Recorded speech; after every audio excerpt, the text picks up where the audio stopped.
Alright, so we're quickly trying to move to another type of fracture this evening, and this is what is known as a Galeazzi fracture or the Galeazzi, Galeazzi fracture, not Galeazzi.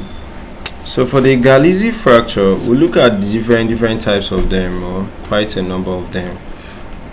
You can see that, of course, it's a fracture of the distal radius, okay, down there towards the hand, okay, towards the wrist, going to the hand, you know. So it's a specific type of forearm injury. It involves what? Fracture of the distal third of the radius. There is dislocation or disruption of the distal radioulnar joint, okay. So a combination of it makes it a fracture dislocation.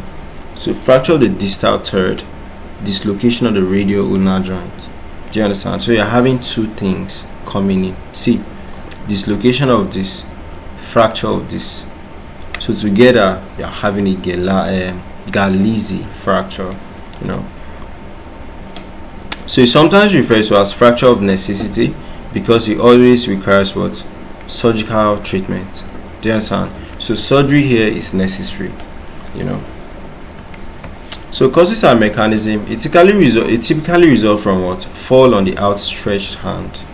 If you fall and use your hand to support that fall, okay, it could actually result in this. So position of the forearm during the impact affects the direction of the dislocation. You understand? So the radiography features is fracture of the radial shaft, usually at the junction of the middle and the distal thirds. Dislocation of the distal radioulnar joint. Okay.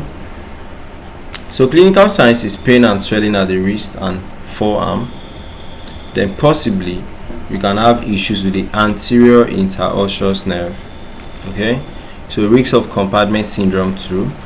Risk of wrist drop because of the nerve that is injured. Alright.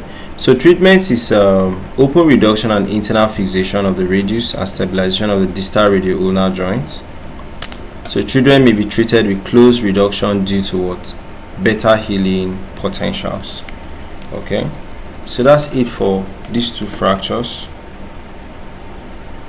Two issues giving one fracture though. Alright, Galeazzi fracture.